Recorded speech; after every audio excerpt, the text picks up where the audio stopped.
Hello everyone, कैसे हो आप सब। Welcome back to my channel. तो ये जो क्लिप्स आप देख रहे हो ना, ये कुकिंग वाले, ये सारे के सारे पहले के हैं। बिकॉज़ बहुत सारे व्लॉग्स होते हैं हमारे गाइस, बहुत सारी क्लिप्स होती हैं जो हमारी ऐसे शूट की हुई रह जाती हैं।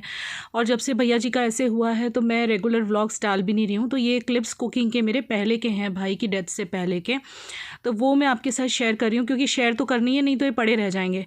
तो मैं यहाँ पे ना वो बना रही थी कुंदरू की सब्ज़ी। आगे मैं आपसे काफ़ी इंपॉर्टेंट बात करने वाली हूँ। अभी पहले मैं आपके साथ रेसिपी छोटी सी शेयर कर देती हूँ। पहले तो मैं आपको बता देती हूँ, मैं अब काफ़ी बेटर फील कर रही हूँ और आप चिंता ना करें मेरी, मैं बहुत ठीक हूँ। अब तकलीफ़ तो रहेगी देखिए, लेकिन ठीक हूँ, ठीक है। तो ये कुंदरू गिलोरे की सब्ज़ी ना आप इस तरह से ट्राई करना, बहुत अच्छी लगती है। सरसों के तेल में हींग और राई डाल के मैंने प्याज डाले हैं, और प्याज डालने के बाद जो मसाला कूटा है ना भाभी ने, वो मैंने डाल दिया है। एक्चुअली क्या होता है ना, जब मेरे व्लॉग्स आते हैं तो 4-5 या 6 व्लॉग्स मेरे ऑलरेडी पाइपलाइन में कई बार होते हैं, क्योंकि एक दिन में कई बार हम 2 व्लॉग्स बना लेते हैं। और जब से भाई का ऐसा हुआ है तो पहले का मैंने शायद 1 या 2 ही व्लॉग शेयर करा है।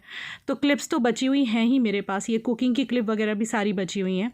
मैंने सोचा यहाँ ऐड कर देती हूँ। और जिस दिन याद है आपको, मैंने और विवेक ने आपसे बात की थी, विवेक को गुस्सा आ गया था और कुछ कमेंट्स का हमने रिप्लाई करा था। ऐसे दुख के घड़ी में जो लोग हमें ट्रोल कर रहे थे, वही वाला व्लॉग ये आधा है। इसमें आगे मैंने आपके साथ बात की, क्योंकि जब से भाई का ऐसा हुआ है, मैंने कैमरा पे मैं आई ही नहीं थी। जो व्लॉग्स मैंने नॉर्मल वाले डाले थे ना, वो पहले के थे, राइट। मैं आई नहीं थी कैमरा पे। उस दिन मैं फ़र्स्ट टाइम कैमरा पे आई थी जब विवेक के साथ कुछ चीज़ें मैंने डिस्कस की थी। यानी इससे पहले वाला जो व्लॉग आया है ना, बस वही, उसी की बात कर रही हूँ। तो उसके बाद भी व्लॉग कंटिन्यू हुआ था। मैंने आपसे बैठ के कुछ बात करी थी अपने दिल की, तो वो मैं इस व्लॉग में मैं इस क्लिपिंग के साथ मैं वो ऐड कर दूँगी। तो ये जो क्लिपिंग कुकिंग का आप देख रहे हो ना, ये होगा मेरे ख्याल से 11 तारीख का, 11-12 तारीख का होगा। 11 का है क्योंकि 12 का एक व्लॉग अभी और बाकी है ना। 12 की रात को भाई का ऐसा हुआ था ना, तो 12 का एक व्लॉग और है। तब अभी के एग्ज़ाम चल रहे थे, तो वो भी मैं कल डाल दूँगी, क्योंकि व्लॉग तो डालने ही पड़ेंगे, क्या करूँगी इनको रख के, राइट। तो यही है। और तो उस दिन मैंने पूरा शूट किया था रेसिपी, लेकिन मैं यहाँ आधी ही डाल रही हूँ। मैं ये रेसिपी फुल, ये वाली दाल कैसे बनती है ना, महाराष्ट्रन दाल, मैं आपको कल के व्लॉग में दूंगी। वो जो 12 तारीख का व्लॉग था ना, 12 मार्च का, उस दिन मैंने ये वाली दाल बनाई थी। तो मैंने डिटेल में रेसिपी शेयर की थी। विवेक ने बहुत सारी मस्ती भी की थी। उस रात क्या होने वाला है हमें अंदाज़ा तो था नहीं। तो ये जो व्लॉग आगे आप क्लिप देखोगे जिसमें बैठ के बात करूँगी, वो 20 तारीख की है। आपको याद होगा 20 मार्च को मैंने और विवेक ने आपसे बात की थी, जो इससे पहले वाला व्लॉग आया हुआ है, जिसमें हेट कमेंट्स को डिस्कस किया था, राइट। तो बस उससे आगे जब मैं रूम में आई, मैंने आपके साथ क्या बात करी वो मैं शेयर करने जा रही हूँ। तो ये देखिए, ये मैंने इसका ना अभी मेरे कैमरा में जाके ना मैंने डेट देखा, तो ये 10 मार्च की क्लिप है। 10 मार्च को मैंने एक क्लिप शूट करी थी। कई बार क्या होता है गाइस, पता है, पूरा दिन व्लॉगिंग नहीं हो पाती, आधे दिन होती है। तो अगर कुकिंग सेक्शन होता है ना, वो कई बार मैं शूट कर देती हूँ, तो आधा जो होता है ना, फिर शाम का वो रह जाता है ना, तो फिर नेक्स्ट डे मैं शूट कर लेती हूँ शाम से। उस दिन फिर मैं सुबह से नहीं शूट करती। ऐसे हम लोगों का, यूट्यूबर्स का हो जाता है, हमारे पास बड़े सारे क्लिप कई बार इकट्ठे हो जाते हैं। तो ये जो ग्वारशिंग की सब्ज़ी है ना, इसमें मैं कुछ इस तरह से, जैसे मैंने वो रेसिपी आपको दिखाई ना अभी, तिंदोड़े वाली, गिलोरे वाली, ऐसे में ग्वारशिंग की, यानी शींग की, जो ग्वार की जो फली होती है, उसकी सब्ज़ी भी ऐसे ही बनाती हूँ। सरसों के तेल में हींग राई डाल के और प्याज डाल के और पिसा हुआ मसाला कुटा हुआ, और ये ग्वारशिंग डाल देना है। थोड़ा पानी नमक ऐड करके फिर इसको बीच बीच में चलाते रहना है। और जब ये बनने वाली होती है ना, तो इसमें थोड़ा सा अमचूर पाउडर, थोड़ा गुड़ डाल देना होता है। काफ़ी अच्छी लगती है। मैं ना आजकल रेसिपी पे फोकस नहीं कर पा रही, बस ये क्लिपिंग्स मैंने कहा इस बहाने आपके साथ वॉइस ओवर में थोड़ी बात कर लूँ। और हाँ, कुछ कमेंट्स ये भी बहुत आ रहे हैं कि आप भाभी के बारे में क्यों नहीं बता रहे हो। ऑब्वियसली देखो, किसी को भी ये ज़रूर होगा, तो आपका एक क्वेश्चन बहुत जायज़ है। और इस दुखद घड़ी में जो आपने मेरा साथ दिया, उसके लिए बहुत बहुत शुक्रिया आप सभी का। तो आने वाले व्लॉग्स में मैं आपको भाभी के बारे में बैठ के डिटेल में बताऊंगी, भैया के बच्चों के बारे में भी बताऊंगी। चिंता ना करें, क्योंकि आप मेरी फैमिली हो। मैं ज़्यादा टाइम आप लोगों से कोई भी बात छुपा नहीं पाऊंगी। अभी तक तो फिर भी छुपा ली, क्योंकि भैया के बारे में कोई टॉपिक कभी इतना निकला नहीं था। लेकिन अब मेरा भाई इस दुनिया में नहीं है, तो आपसे कैसे छुपाऊँ, मैं सारी बातें तो क्लियर करनी ही पड़ेंगी। तो मैं आने वाले व्लॉग्स में बताने वाली हूँ, हैव पेशेंस। तो यहाँ पर मेरी पूरी थाली लग गई थी। और अब आप देखिए 20 मार्च की क्लिप। और एक चीज़ के लिए और माफ़ी मांगना चाहूँगी कि आजकल इन दिनों में जो व्लॉग मेरे लेट आ रहे हैं, आई होप कि आप समझ पाएंगे, क्योंकि अब तो मैं फिर भी ठीक हूँ 2-3 दिनों से, 4 दिनों से। लेकिन उससे पहले मेरी हालत ठीक नहीं थी कि मैं रोज़ एडिट करूँ, तो उतना चला लीजिएगा। 20 मार्च का थोड़ी बहुत बातें समझ आई हूँ, और बाकी के लोग इन चीज़ों का बुरा ना लगाएं। जिन लोगों ने इस तरह का ब्लेमिंग किया है, बस उन्हीं लोगों के लिए हमारा रिप्लाई था, दोनों पति पत्नी का। विवेक थोड़े एक्साइट हो गए थे, बुरा मत लगाइएगा, उनका नेचर थोड़ा सा ऐसा है, बीपी हाई रहता है ना उनका, टैबलेट खाते हैं वो। इसी वजह से, तो बुरा ना लगाएं। अब मैं आगे के वीडियो में आपको, सबसे पहले ना मेरे दिल पे बहुत बोझ था इन सारे कमेंट्स का, क्योंकि मुझे बहुत दुख हुआ ऐसी बातों से। मतलब आप किसी के कैरेक्टर पे पहुंच गए, आपने किसी को रील पे से जज कर लिया, आपने ये नहीं सोचा क्या क्या लोग इंस्टाग्राम पे कैसे कैसे कपड़े पहनते हैं, क्या क्या करते हैं। हाँ, रील इज एक्ट, तो थोड़ा तो ऐसा एक्ट होता ही है ना। आप मेरी रियल लाइफ तो यहाँ देख रहे हो ना, क्या है मेरी रियल लाइफ, वो तो आप सबके सामने है जो भी मेरी रियल लाइफ है। आप कुछ छुपा हुआ नहीं है। जहाँ हूँ मैं अपने पति के साथ हूँ, कहीं पे भी अकेली नहीं हूँ, राइट। जो भी कर रही हूँ अपने हस्बैंड की नॉलेज में, उनके साथ, वो मेरे साथ हैं घर में, हर चीज़ मैं घर में कर रही हूँ, उनको सब कुछ नॉलेज है उस चीज़ की। तो इस तरह से उंगली मत उठाइए। और जहाँ तक इंस्टाग्राम पे रील डालने की बात है, तो देखिए मैंने बहुत टाइम नहीं डाली भाई के जाने के बाद, लेकिन हम ज़्यादा देर तक आपको मैं हर चीज़ खोल के नहीं बता सकती हूँ। हम ज़्यादा दिनों तक, हम जब इंस्टाग्राम और यूट्यूब पे एक्टिव होते हैं और उससे हमारी इनकम होती है ना, तो गाइज ट्रस्ट मी, हम ज़्यादा दिन एक्टिव नहीं रहे ऐसा नहीं हो सकता है। मतलब ज़्यादा दिन हम गायब नहीं हो सकते, हमें हमारी रीच इंस्टाग्राम की कम हो जाती है। और हम ये नहीं भूल सकते, देखिए भाई गया है, भाई वापस तो नहीं आएगा, मुझे पता है, उसकी कमी कोई पूरी नहीं कर सकता। ये मैं बार बार बोल रही हूँ ताकि लोग मुझे गलत ना समझें, लेकिन ये भी एक कड़वा सत्य है कि ज़िंदगी तो अभी जीनी पड़ेगी, और जो बाकी के लोग हैं उनके लिए जीनी पड़ेगी। यही मेरे माँ बाप मुझे समझा भी रहे हैं, क्योंकि मैंने आपको बोला ना, मेरी बाकी की बहनें काफ़ी हद तक स्टेबल हो गई है, मैं नहीं हो पा रही हूँ। हाँ, कि बहुत ज़्यादा मेरी हालत ख़राब हो गई, वहाँ हम सब साथ में थे ना, यहाँ के ज़्यादा महसूस हो रहा है। तो वो लोग भी मुझे यही समझा रहे हैं कि देखो ज़िंदगी है, जो अपनी तबीयत मत बिगाड़ लेना। क्योंकि कल रात मैं कल रात बहुत रोई थी, भाई के फोटोज़ ही देखती रहती हूँ मैं आजकल। मेरे फ़ोन में कुछ फ़ोटोज़ हैं, जो सब्सक्राइबर मुझसे कनेक्टेड है वो जानते हैं, मैं स्टेटस पे रेगुलर लगा रही हूँ उनके फ़ोटो, सभी लगा रहे, मेरी बहनें भी लगा रही हैं मिस यू करके, और कुछ भी लाइक जो भी फीलिंग है उनके लिए लिख के। तो वो सारी फ़ोटो कल मैं देख रही थी, और कल इत्तेफाक से एक वीडियो मेरे सामने आ गया भैया का। रात को जब मैं यहाँ पे सोने के लिए लेटी थी, तो एक वीडियो सामने आ गया, मेरी बहन की बेटी ने बनाया था, मुझे दिया था। तो उसमें भैया बात कर रहे थे, नानी के घर गए थे, हमारी नानी का जो घर है ना, स्योहारा करके सिटी है वहाँ पे, तो वहाँ पे भैया गए थे। तो भैया बात कर रहे थे, और तो भैया पूरा बात करते हुए मतलब दिख रहे हैं जैसे अभी मैं आपको दिख रही हूँ। तो आप समझ सकते हो, मैं फपक के रो पड़ी, और इतना रोई हूँ मैं कल रात के मेरी हार्ट बीट्स बढ़ गई थी।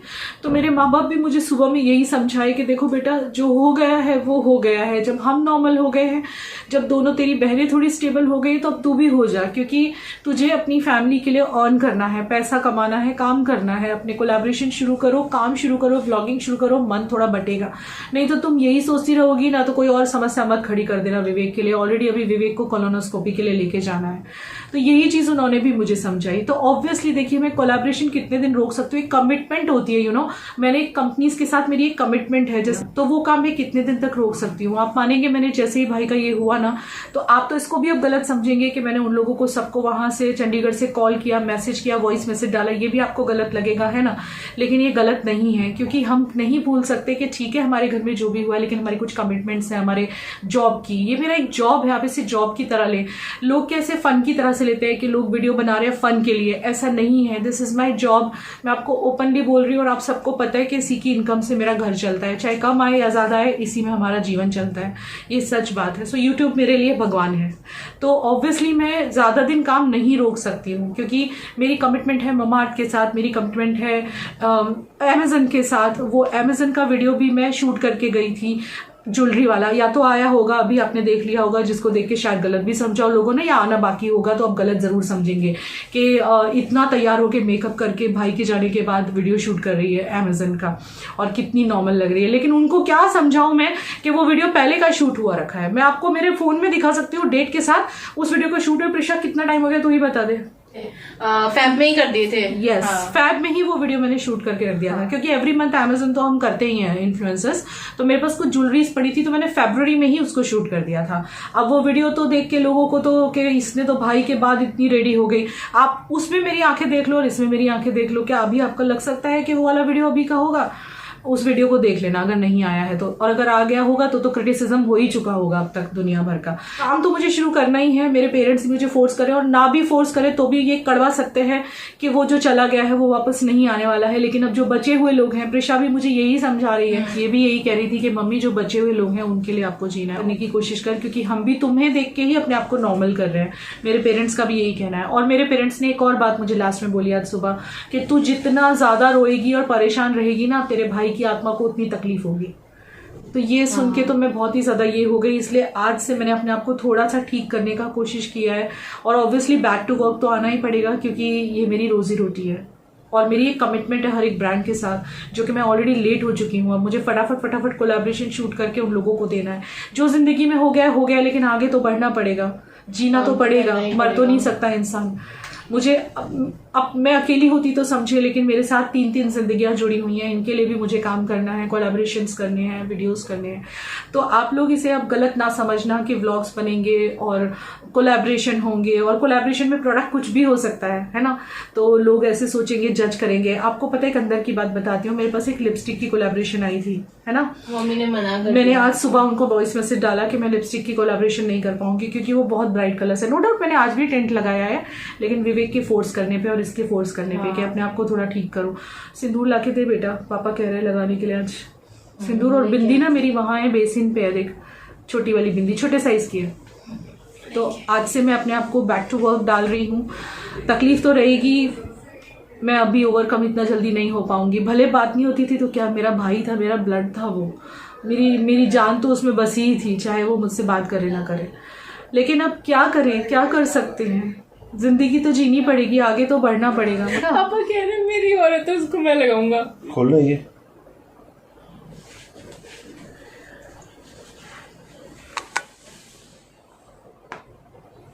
लो, रख दो। आँख तो देख तेरी आँख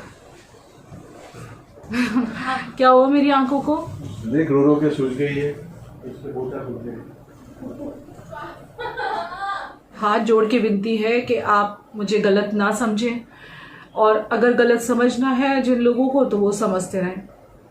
मैं ऐसे जितने भी लोग जो मुझे, क्योंकि ऑलरेडी हम लोग, मेरा पूरा परिवार बहुत परेशान है इस वक्त, बहुत परेशानी में, बहुत दुख पड़े हैं इस वक्त हमारे परिवार पे। लेकिन अगर इस तरह से आप लोग परेशान करने की कोशिश करोगे, क्योंकि कमेंट सेक्शन मम्मी पापा भी पढ़ते हैं, उनको भी तकलीफ होती है, उन्हें मेरी मजबूरियां पता है, वो बहुत अच्छे से अपनी बेटी की मजबूरियां समझते हैं कि चाहे दुनिया इधर से उधर हो जाए, उसको काम तो करना ही पड़ेगा। जो कि आपको याद होगा, जब विवेक का ट्यूमर का ऑपरेशन हुआ था, उस टाइम पे भी मैंने साड़ीज के वीडियो डाले थे महीने में 10 से 15, जिसके लिए मुझे बहुत ट्रोल किया गया था।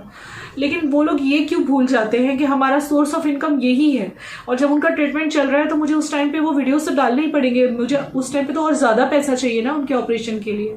लोग ये क्यों भूल जाते हैं? लोग हमारे व्लॉगिंग को, हमारे इंस्टाग्राम को एज अ प्रोफेशन क्यों नहीं लेते? अब जब मैं रील्स डालूंगी तो भी मेरी बहुत सारी बुराइयां होने वाली हैं, बहुत मेरे ऊपर ब्लेमिंग होने वाली है, तो मैं रील्स के कमेंट सेक्शन ही अब ऑफ रखूंगी ऑब्वियसली। लेकिन मैं जरूर अब वहाँ पे भी एक्टिव होना ही पड़ेगा मुझे, क्योंकि क्या होता है गाइस, मैं आपको बताती हूँ, जब हम इंस्टाग्राम पे एक्टिव नहीं रहते हैं ना, अगर ज़्यादा दिन गायब हो जाते हैं ना, तो रीच जो हमारे पेज की होती है ना, वो डाउन होने लगती है।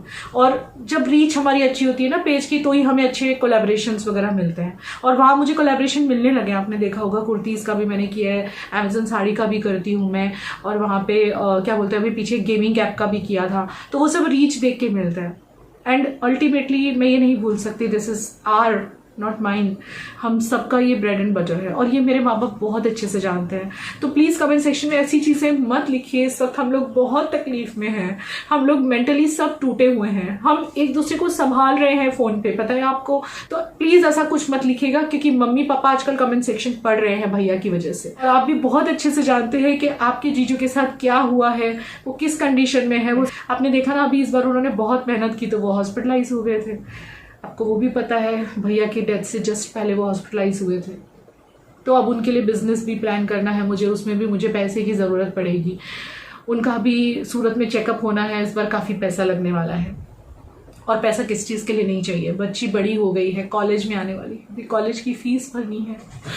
और हमें माँ बाप को भी देखना है। नो डाउट फाइनेंशियली वो सक्षम हैं, लेकिन उनके आना जाना सब कुछ बहुत ध्यान से करना पड़ेगा। मैं उन्हें यहाँ भी बुलाऊंगी, जो कि मैं तो हमेशा रख लूँगी मेरे पास, लेकिन मेरे डैडी अपनी जगह छोड़ने तैयार नहीं होते। वो तो चंडीगढ़ में भी उनका मन नहीं लग रहा है, वो तो कह रहे मुझे मेरठ जाना है, बस जिद पे अड़े हैं। अब देखिए आगे क्या होता है, वो कहाँ शिफ्ट होते हैं या फिर हम उनके पास शिफ्ट होते हैं, आगे जो भी होगा, क्योंकि अब भैया नहीं रहा है।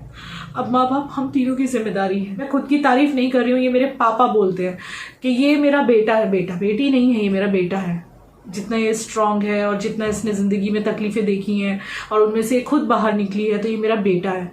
तो अब हम पे जिम्मेदारी दुगनी हो गई है गाइस। मैंने तो ये सोच के आपसे सब कुछ शेयर किया था कि आप मेरे दुख में शरीक होंगे और आप उस दुख को समझ के आप अपना सहयोग दोगे मुझे, सिर्फ आपके प्यारे प्यारे कमेंट से, जो कि बहुत से लोगों ने किए भी हैं। 95% पीपल हैं, लेकिन वो 5% लोगों के लिए मुझे आश्चर्य ये होता है कि इतनी तकलीफ के टाइम में भी आप लोग नहीं छोड़ते। मैं जैसी हूँ वैसी ही हूँ गाइस।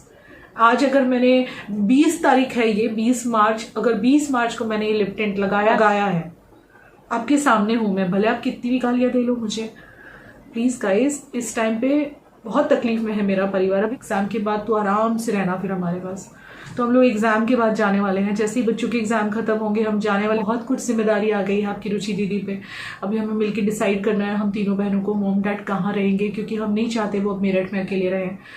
हम चाहते हैं कि या तो वो मेरे पास या चंडीगढ़, जहाँ भी कहीं भी किसी के पास रहें, क्योंकि अभी उनके लिए बहुत क्रुशियल टाइम है। इस टाइम पे प्लीज़ उन्हें तकलीफ मत दीजिए ऐसे कमेंट्स करके। आश्चर्य हुआ मेरी सास की मैंने सच बात बता दी तो ये कि भाई मर गया है और भी सास को ऑन स्क्रीन बदनाम कर रही। बदनाम नहीं कर रही हूँ, सच बोल रही हूँ।